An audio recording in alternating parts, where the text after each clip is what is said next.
वजह से हमारी गाड़ियां खराब हो रही हैं। लेकिन सरकार कह रही है कि नहीं, ये बहुत अच्छा है, ये देश हित में है। तो उनकी बात माने, या फिर जो लोग ये आरोप लगा रहे हैं कि गाड़ियों की माइलेज कम हो गई है, गाड़ियां खराब हो रही हैं।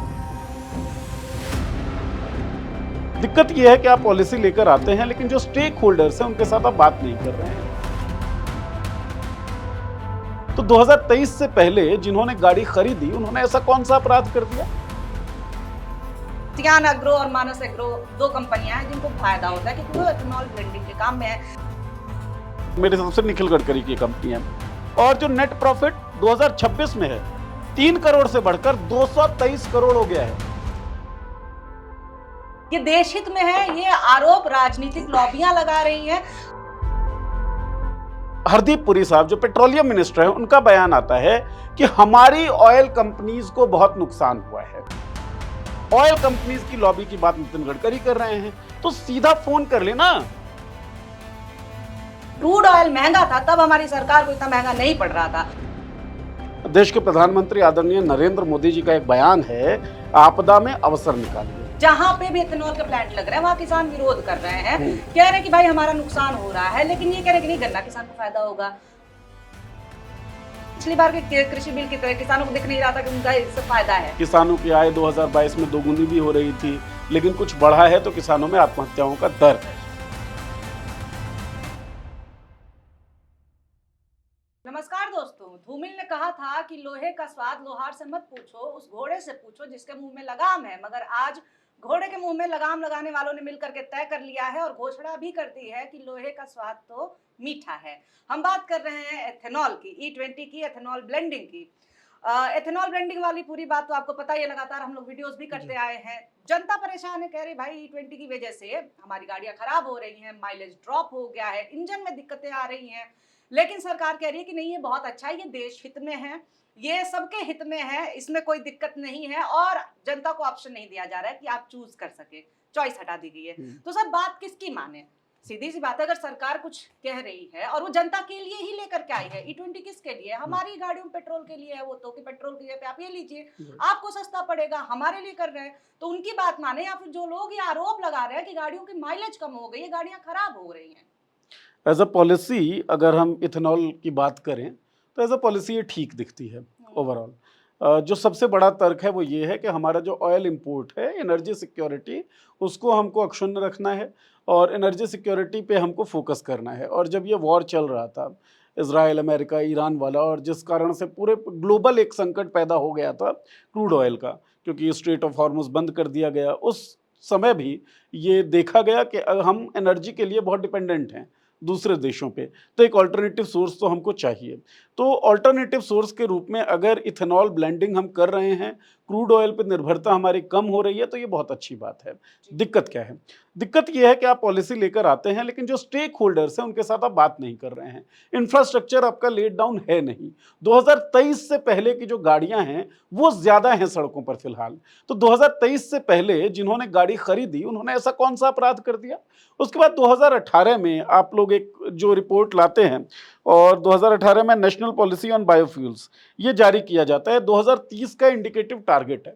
जो ऑटो कंपनीज हैं वो भी उसी तरीके से प्लान कर रही होंगी कि यार 12 सालों का समय है, अभी तो 2018 में लॉन्च हुई है, 2030 में आएगी, अकॉर्डिंगली हम अपना मैन्युफैक्चरिंग जो है वो देखेंगे, स्पेसिफिकेशंस देखेंगे। 2020 में आपकी जो cabinet committee on economic affairs है और नीति आयोग है, 2025 तक का टारगेट सेट कर देती है कि 2025 तक हम इसको ले आएंगे। अब हो क्या रहा है, 2018 में आप 2030 कह रहे हैं, 2020 में आप कह देते हैं कि भाई हम 2025 में ले आएंगे। अब ऑटो कंपनीज को तो टाइम ही नहीं मिला ना। तो जो ऑटो कंपनी, जिन उन लोगों ने जो गाड़ियां बनाई, वो गाड़ियां पूरी तरीके से कॉम्पेटिबल नहीं है। उनका जो मैनुअल है, मैनुअल पे लिखा गया है कि E10 तक कॉम्पेटिबल है, अलग अलग गाड़ियों का अलग अलग मामला है। उसके बाद तमाम ऑटो कंपनीज के जो मालिक हैं वो प्रेस कॉन्फ्रेंस करते हैं और कहते हैं कि हमारी गाड़ियों में कोई दिक्कत नहीं है, कोई कमी नहीं है। पॉइंट ये है कि किसानों के फायदे के लिए आप फार्म लॉज लाए और E20 लेकर आए एनर्जी सिक्योरिटी को बढ़ाने के लिए और पोल्यूशन कम करने के लिए, ऐसा आपका दावा है। रियल टाइम इफेक्ट कौन देख रहा है, रियल टाइम एक्सपीरियंसेस किसके हैं? वो कॉमन आदमी जो गाड़ियां चलाता है। और किसी भी कॉमन आदमी से इस वक्त आप पूछ लें जिसके पास गाड़ी है, जो गाड़ी चलाता है, कि माइलेज ड्रॉप तो हुई है। माइलेज ड्रॉप के बारे में, मार्जिनल माइलेज ड्रॉप की बात तो नितिन गडकरी भी कर रहे थे पहले। ARAI जो है वो भी कर रहा था कि हाँ मार्जिनल माइलेज ड्रॉप होगा, लेकिन अब नितिन गडकरी साहब ये कह रहे हैं नहीं नहीं, मशीन में चेक करवाओ, फ्यूल डिवाइडेड बाय डिस्टेंस, मतलब डिस्टेंस डिवाइडेड बाय फ्यूल, इससे तुम माइलेज नहीं पता लगा सकते हो। अरे भाई, कॉमन आदमी को आप साइंस के पचड़ों में थोड़ी उलझाएंगे। मैंने 30 लीटर पेट्रोल डलवाया और 30 लीटर में मेरी गाड़ी 300 किलोमीटर तक चली है, तो मेरा माइलेज 10 का रहा।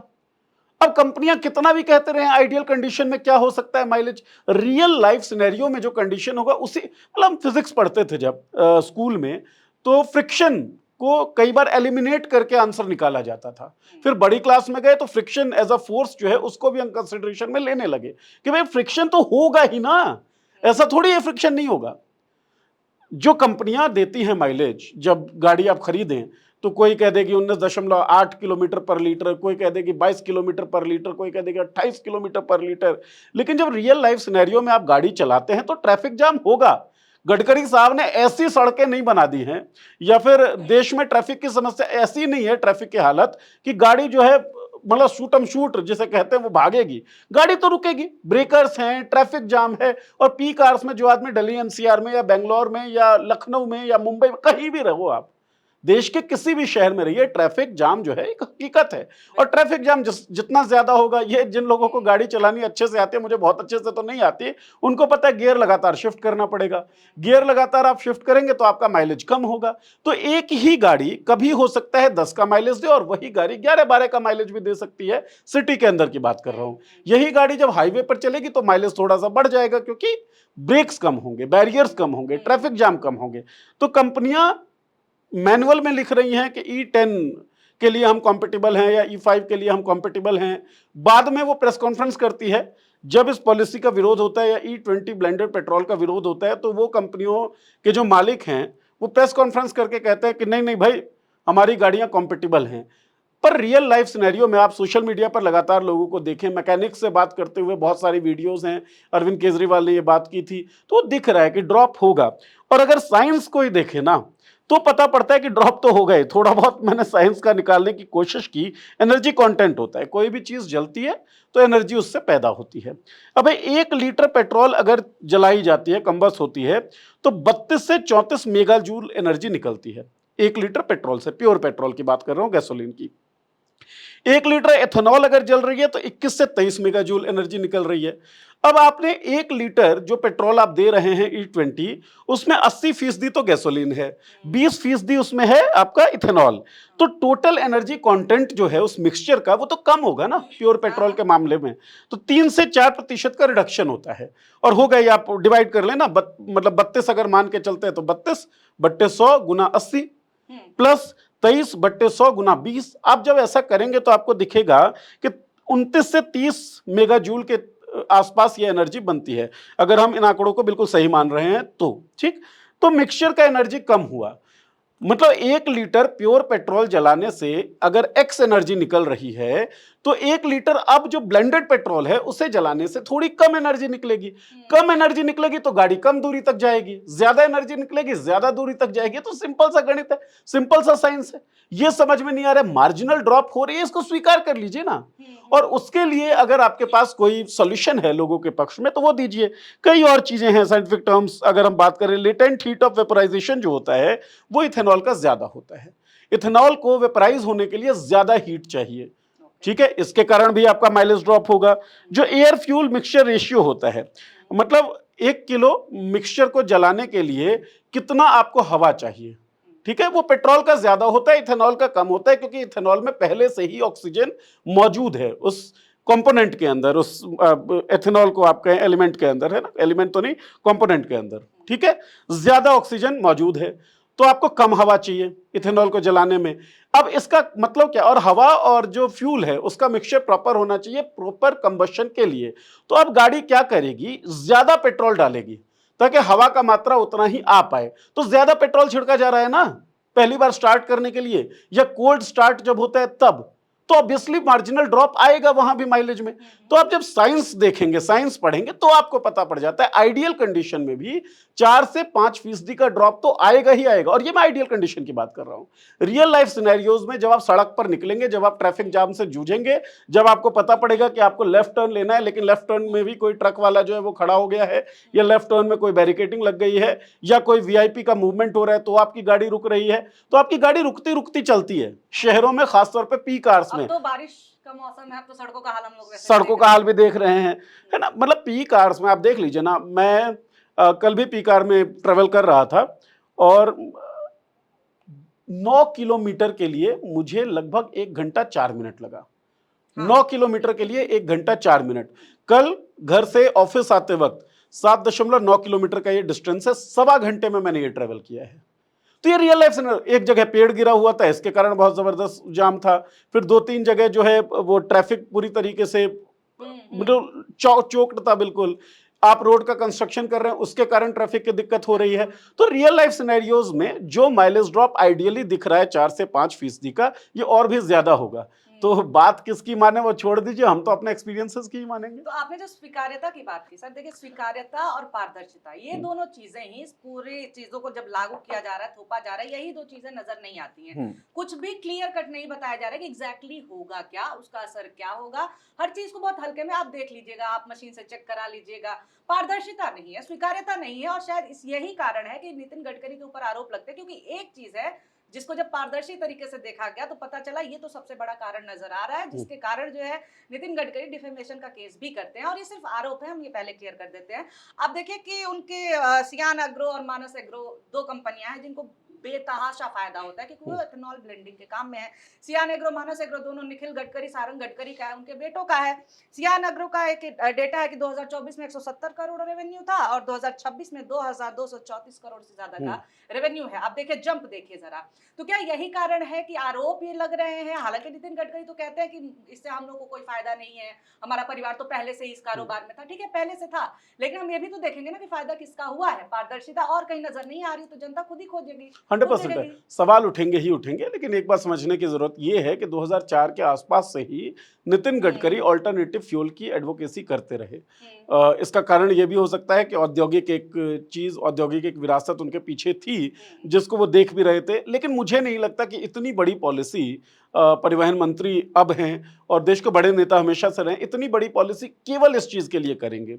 जो एक डाटा नितिन गडकरी ने करेक्ट दिया है पब्लिकली, जो वायबल इंफॉर्मेशन है उसके हिसाब से, वो ये है कि पूरा मार्केट जो है उसमें मार्केट शेयर जो है सियान और मानस ग्रुप का वो 0.07% है। तो बहुत बड़े प्लेयर्स ये नहीं हैं। लेकिन जब आप पारदर्शी नहीं होंगे, जब आप लोगों के लिए कर रहे हैं ना, आप देश के लिए कर रहे हैं। आपने कहा कि एनर्जी सिक्योरिटी के लिहाज से हमको ये करना पड़ेगा ताकि इथेनॉल हम खुद प्रोड्यूस कर सकते हैं, क्रूड ऑयल के लिए हमको फॉरेन पे डिपेंडेंट होना पड़ता है।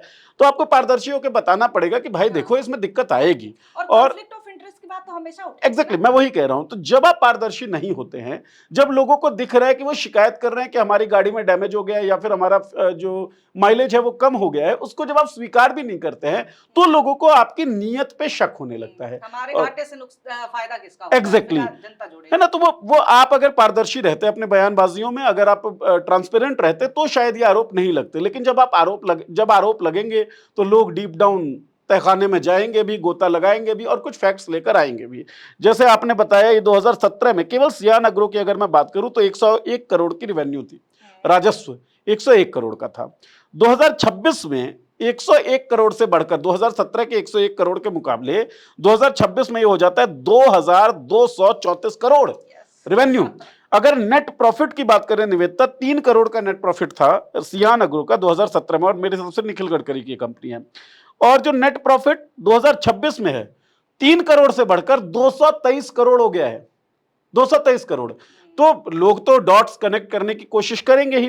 अब हम पेट्रोल की कीमतों की बात करते हैं। मतलब ये तो फायदा हुआ है, नेट प्रॉफिट हुआ है नितिन गडकरी के बेटे की कंपनी को 223 करोड़ का, 2017 में था वो 3 करोड़ का। अब पेट्रोल की कीमत की बात आप कर लीजिए। 2015 में 60 से 65 रुपए के आसपास पेट्रोल था पर लीटर। क्रूड ऑयल के दाम कम हुए थे। 2015 में 60 से 65 होता है, पर लीटर, और 2026 में पेट्रोल की कीमत है 100 रुपए से ज्यादा पर लीटर। दिल्ली की बात करें तो 102 103 रुपए के आसपास है, और ये तो डेली चेंज होता है, लेकिन 100 रुपए से कम अब पेट्रोल देखना ऐसा लगता है कि जो सपना बन गया है। सही बात है। मतलब आम आदमी के जेब में हाथ डालकर पैसा निकाला जा रहा है। नितिन गडकरी के बेटे साहब की कंपनी को नेट प्रॉफिट जो है कई गुना जो है वो बढ़ रहा है, और कई गुना क्या, 100 गुना तो नहीं हुआ, क्योंकि 3 करोड़ से 223 करोड़ हुआ है, तो लगभग 75 गुना और 100 आप कह करोड़ से सकते 2000 हैं करोड़ के ऊपर। जी। वो जो नेट रेवेन्यू है वो है, तो 3 करोड़ से नेट प्रॉफिट उनका इतने गुना बढ़ रहा है, और हमारा जो नेट खर्चा है वो इतने गुना घट रहा है। तो भाई आप तो बड़े आदमी हैं, कॉमन लोगों से तो ज्यादा ही पैसा है आपको, कॉमन लोगों से ज्यादा विलासितापूर्ण जीवन आप जीते हैं। आपके पास ये संकट तो नहीं है कि गाड़ियों की ईएमआई भरनी है, या फ्लैट की ईएमआई भरनी है, या खाना जो है वो क्या खाएंगे उसकी भी चिंता है, कपड़े क्या पहनेंगे उसकी भी चिंता है। आप तो बड़े लोग हैं, थोड़ा घाटा आप झेल सकते हैं, आम आदमियों को थोड़ा फायदा पहुंचाइए जिनकी दिक्कतें जो है बहुत बुनियादी हैं। हाँ हाँ हाँ। गडकरी की बात हम लोग जो कर रहे थे सर, जो उनके बयान, एक तो वो जल्दी इस पे बहुत कुछ बोले नहीं, और जब बोले भी तो उन्होंने यही जो कहा कि मेरे परिवार को फायदा नहीं है, पहले से था, ये देश हित में है, ये आरोप राजनीतिक लॉबियां लगा रही हैं। तो अब देखिए, एक इतनी बड़ी बात है जिसमें इतनी टेक्निकलिटी है, साइंस है, गाड़ियां इसमें है, मतलब हर एक सेक्टर आप समझ लीजिए टेक्नोलॉजी से जुड़ी और भी चीजें आ जा रही है, व्हीकल्स की बात है, उस पे एक मंत्री जो जवाबदेही अगर हम तय कर रहे हैं, उसका ये जवाब आ रहा है, अगर ये कितना सही अगर कोई भी और देश होता या फिर कोई ऐसा मंत्री होता जो कि मानता कि हाँ हमारी जवाबदेही हमको जनता को क्लियर करना है, वो ऐसा आंसर करेगा ही नहीं। आपको क्या लगता है आखिर इनको किस तरह से क्लियर करनी वो चाहिए? लॉबी वाली जो बात उन्होंने कही है उसकी बात आप कर रही है ना। तो लॉबी, ये कह रहे हैं ऑयल कंपनीज की लॉबी है। जब क्रूड ऑयल की कीमतें कम हुई थी तब भी ये मांग उठी थी, और हम लोगों ने चर्चा भी की थी, शो देखी जाएगी शो में आदेश जी के साथ चर्चा हुई थी, अलग से शो भी किया था इसके ऊपर।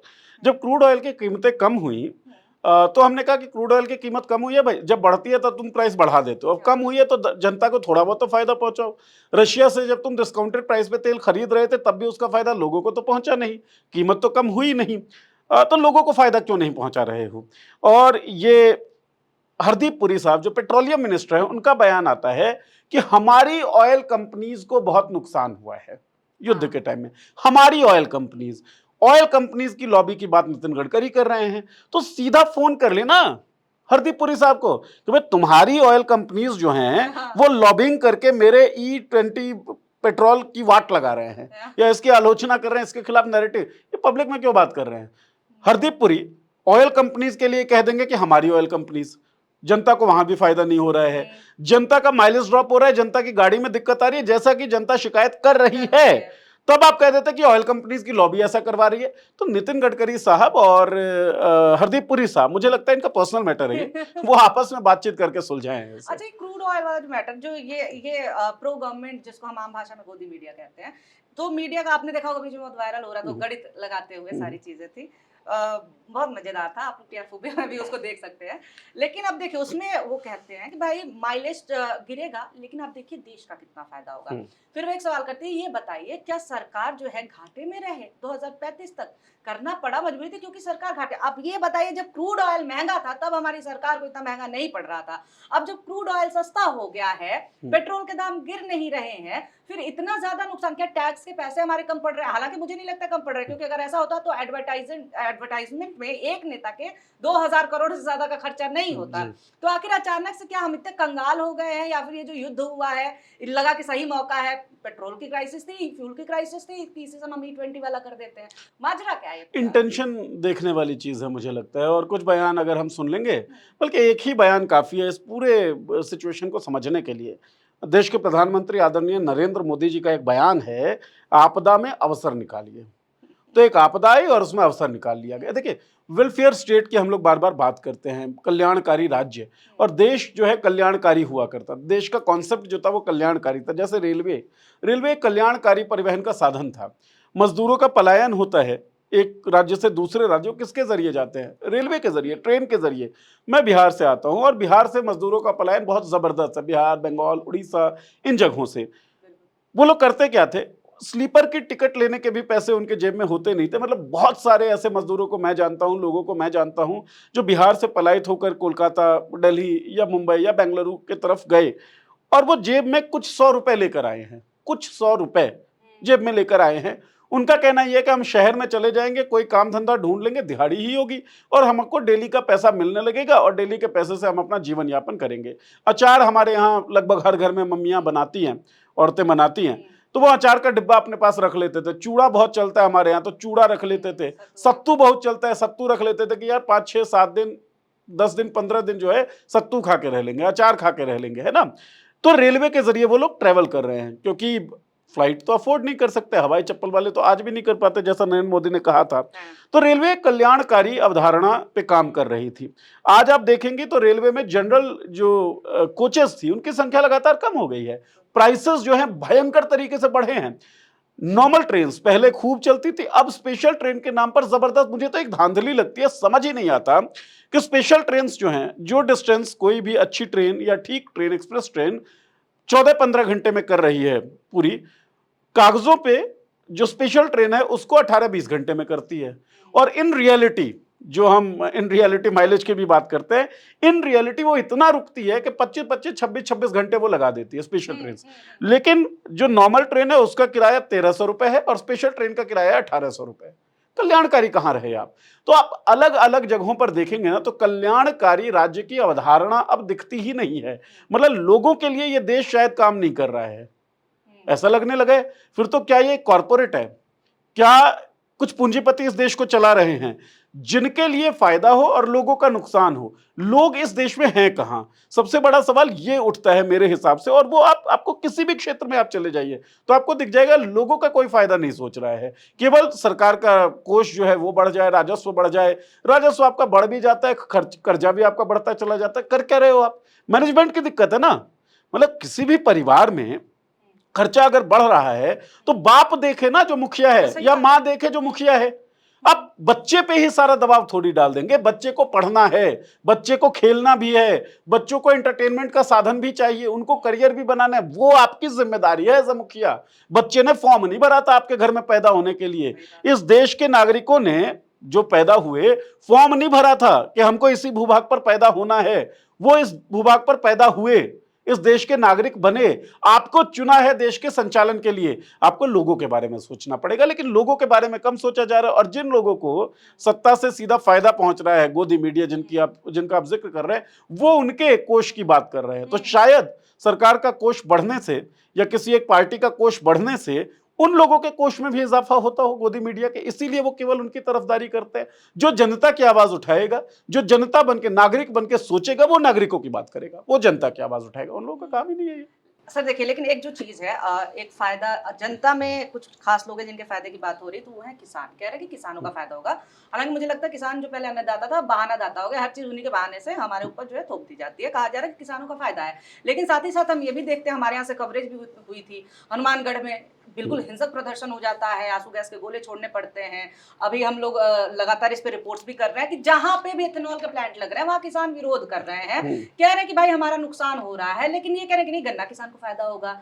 तो फायदा, ये फायदा जो गिना रहे हैं, वो फायदा क्या किसानों को दिख नहीं रहा? पिछली बार के कृषि बिल की तरह किसानों को दिख नहीं रहा था कि उनका इससे फायदा है? आपने जवाब ही दे दिया। किसानों को तो बड़ा फायदा फार्म लॉस से भी हो रहा था। किसानों की आय 2022 में दोगुनी भी हो रही थी, लेकिन कुछ बढ़ा है तो किसानों में आत्महत्याओं का दर। गन्ना किसान आज नहीं पैदा कर रहे हैं, आज से पहले भी पैदा कर रहे थे। पश्चिमी यूपी में कई बार हम गन्ना किसानों का विद्रोह देख चुके हैं, गन्ना किसानों का प्रदर्शन देख चुके हैं। विद्रोह शब्द गलत हो सकता है ना। क्या अक्रॉस दी कंट्री गन्ना किसानों को उनके उपज का मूल्य मिल पा रहा है? कम से कम एमएसपी मिल पा रही है? नहीं मिल पा रही है। वो तो डिस्ट्रेस में है ही है। ठीक है, दूसरी बात यह है कि कोई डाटा दे देना सरकार कि इतना फायदा एग्जैक्टली किसानों को पहुंचा है, उनके खाते में चला गया। एरियर्स अब तक बाकी है, बकाया है, जो मैं पढ़ रहा था डाटा। उसके बाद किसानों की बात आप कर तो रहे हैं, पर इसमें जो एक बड़ा संकट दिखता है मुझे निवेदिता, वो ये कि जहां जहां विरोध क्यों होता है, जहां जहां प्लांट लगते हैं, एक तो वाटर यूजेस बहुत ज्यादा है, तो पानी का भयंकर क्राइसिस हर जगह पे दिख रहा है। और जो पूरा लाइफ साइकिल है, गन्ने से आप फिलहाल बना रहे हैं, गन्ने को पैदा करने में पानी बहुत ज्यादा लगता है। उसके बाद पूरा प्रोसेस है, डिस्टिलरीज में वो जाएगा, ट्रांसपोर्ट होगा, उसके बाद ब्लेंडिंग होगी। इस पूरे प्रोसेस में भी पानी की खपत है। 1 लीटर एथेनॉल के लिए 3 से 4 हजार लीटर पानी की मुझे लगता है हाँ, water जरूरत पड़ती supply है। और ये केवल प्रोसेस में है, गन्ने की उपज की हम बात ही नहीं कर रहे हैं। गन्ने का जो खाद्यान्न है, अगर आप बात करें, मैंने लिखा था, मुझे मिल जाए, हाँ, 1 से 2.5 करोड़ लीटर पानी चाहिए प्रति हेक्टेयर 3 से 4 महीने के लिए, धान की खेती के लिए। 3 से 4 महीने की वो फसल होती है। गन्ना जो है 12 से 18 महीने, साल 1.5 साल की फसल है, और इसे 1.5 से 3 करोड़ से ज्यादा लीटर पानी चाहिए प्रति हेक्टेयर। तो पानी की खपत जो है, और लंबे समय के लिए गन्ना की उपज के लिए चाहिए, तो वाटर क्राइसिस बहुत भयंकर हो रही है। डिस्टिलरीज जो हैं, जहां पे प्लांट्स लग रहा है, वहां पे पॉल्यूशन आसपास के इलाके में बहुत ज्यादा हो रहा है। तो किसान जो है, पानी ही नहीं होगा, बाकी क्रॉप्स कैसे उगाएंगे, सर, पिएंगे राजस्थान क्या? जहाँ पे एथेनॉल वाले प्लांट को लेकर के ये सारा विवाद हुआ था, वहां पे आप देखिए, मैं वहां की खबर पढ़ रही थी कि किसान वहां पे सड़क पे बैठे थे कि हमारे भूजल स्तर गिर चुका है, पानी पहुंचाइए, हम खेती करें कैसे। राइट। जहाँ पे पानी की इतनी किल्लत है वहां पे ऐसा। और आप देखिए, अभी ये मानसून चल रहा है, कितने दिन बाद बारिश हुई है। 1-2 बारिश में भले ही हमें लगता है हम डूब रहे हैं, क्योंकि वो तो सड़क और सरकार की गलती है, लेकिन बारिश भी कम हो रही है। और ये फिर हमें मीडिया कह देगा कि यार, मेहमानों को 1 गिलास पानी क्यों देते हो।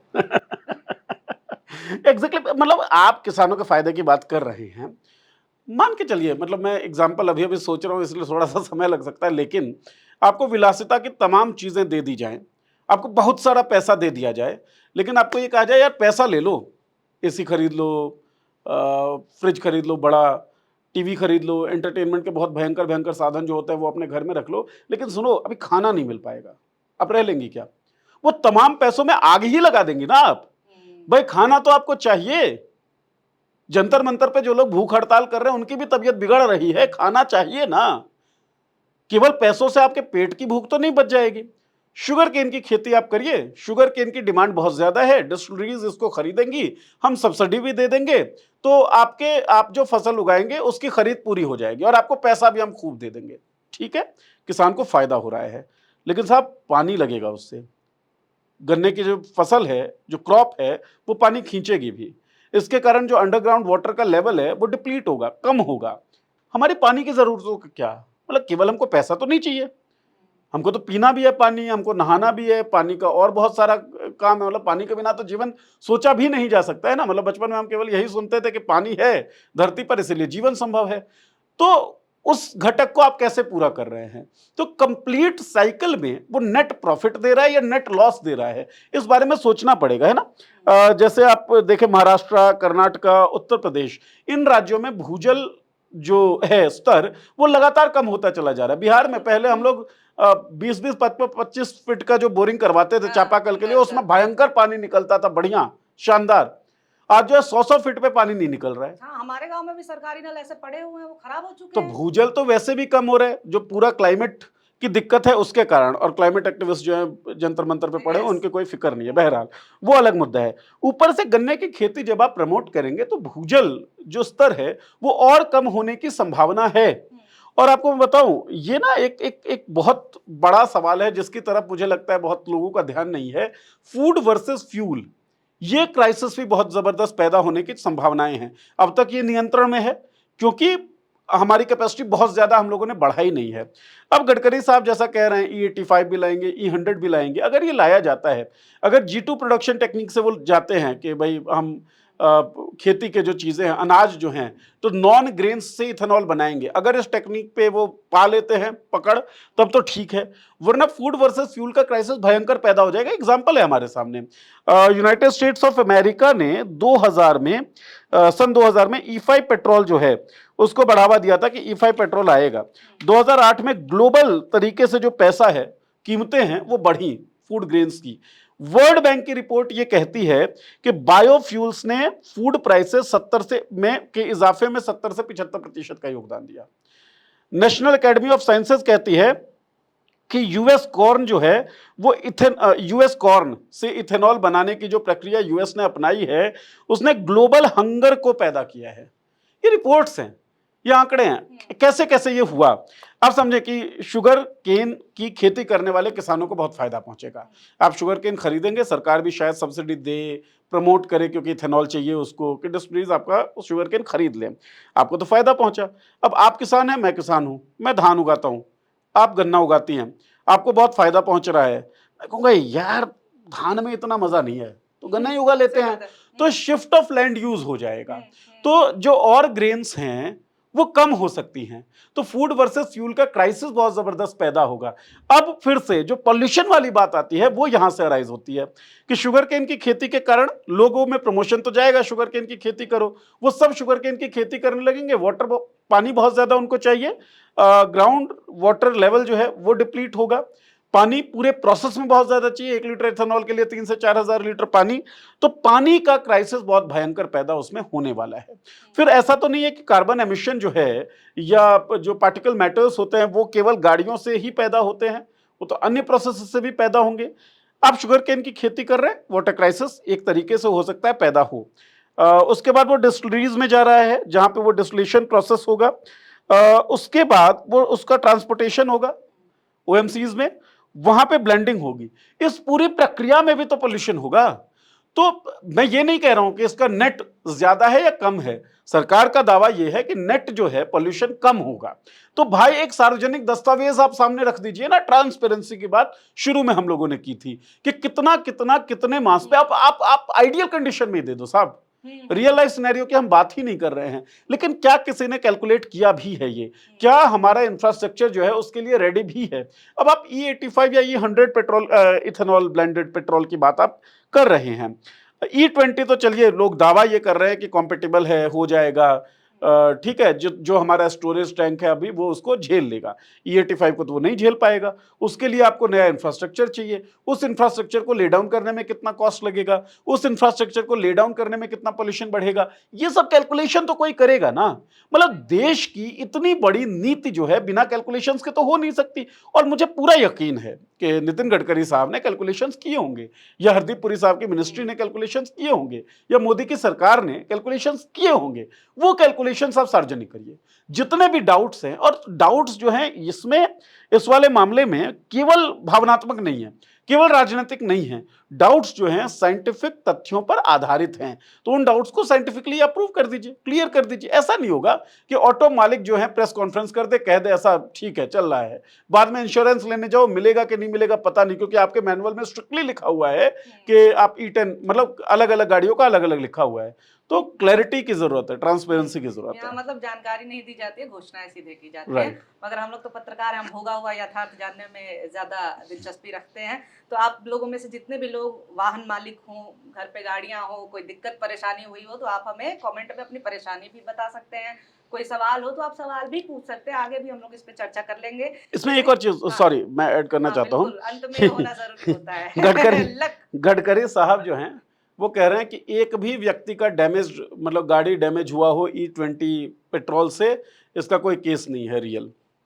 हो सकता है गडकरी साहब बिल्कुल ठीक कह रहे हो, लेकिन सोशल मीडिया पर जब हम देखेंगे लोगों की जो शिकायतें हैं, वो शिकायतें प्लेथोरा में हैं, बहुत ज़बरदस्त नंबर्स में आसपास हैं। बहुत लोग हैं हमारे। एग्जैक्टली मैकेनिक्स जो हैं वो ये बात कह रहे हैं। अच्छा, तहसीन पूनावाला लगातार E20 पेट्रोल जो इथेनॉल पॉलिसी है, पॉलिसी के खिलाफ नहीं लेकिन उसके एग्जीक्यूशन के खिलाफ लगातार बोल रहे हैं। हमने भी उनका इंटरव्यू किया था, काफ़ी लोगों ने उसे देखा भी, जिन्होंने नहीं देखा वो देखें भी कि अप्रीहेंशंस क्या हैं, लॉजिक्स क्या हैं। ये जो तहसीन पूनावाला साहब हैं, इन्होंने अपने ट्विटर पे भी लगातार इसी इथेनॉल ब्लेंडेड पेट्रोल के खिलाफ एक मुहिम से छिड़ी हुई है। इनके पास बहुत सारे लोग जो हैं ट्विटर पे इनको डीएम कर रहे हैं या कमेंट सेक्शन में कर रहे हैं, जैसा कि तहसीन ने बताया, कमेंट सेक्शन तो हम देख पाते हैं, डीएम हम देख नहीं पाएंगे। अब तहसीन पूनावाला का ये मत था कि भाई जितने भी लोग कह रहे हैं डैमेज है, जो अराजनैतिक हैं, सोशल मीडिया पर उनसे जुड़े हुए हैं, उनके साथ जाके वो नितिन गडकरी से बातचीत कर लेंगे, देखो सर ये डैमेज आया हुआ है। नितिन गडकरी ना मिलते कोई दिक्कत नहीं, किसी और को भेज देते, देख तो लेते डैमेज आया है या नहीं। अगर आपका इंटेंशन प्योर था तो आपको देखना चाहिए था, लेकिन उस डेमोन्स्ट्रेशन की इजाजत मुझे नहीं लगता कि तहसीन पूनावाला साहब को मिली। अरविंद केजरीवाल मैकेनिक से मिल रहे हैं, मैकेनिक जो है वो बता रहे हैं कि भाई देखिए इससे ये दिक्कत हो सकती है। अरे हाइग्रोस्कोपिक होता है आपका जो इथेनॉल है, पानी को खींचता है। इथेनॉल जो है, पानी जो है वो सेपरेट हो सकता है, जंग लग सकती है, आपकी गाड़ियां उस तरीके से नहीं डिजाइंड हैं फिलहाल, तो दिक्कत तो आ सकती है ना, साइंस ये कहता है। तो कम से कम सुन तो लीजिए। जो लोग शिकायत कर रहे हैं उनको डराने धमकाने, उनके खिलाफ एफआईआर करने की जगह उनको सुन लीजिए, प्रॉपर जांच करवा लीजिए। एक्सपर्ट्स की टीम हो जो बात करे तो समझ में आती है, लेकिन सर, एक्सपर्ट सामने ही कोई एक है ही आदमी नहीं। मर रहा है और कोई देखने और सुनने नहीं जा रहा है, गाड़ियों के लिए कौन जाएगा? जब इंसान की कीमत नहीं है तो उसकी गाड़ियों का क्या? खैर, लेकिन आप लोग भी हमें अपनी जो भी परेशानी है जानकारी आप दे सकते हैं, कोई सवाल है तो दे सकते हैं। और इसी के साथ अब हम लोग चलते हैं, ये होना जरूरी होता है, हमारा लकी चार्म होता है ये। तो बहुत शुक्रिया, बहुत धन्यवाद ये वीडियो अंत तक देखने के लिए, और हाँ, सब्सक्राइब करना नहीं भूलना है।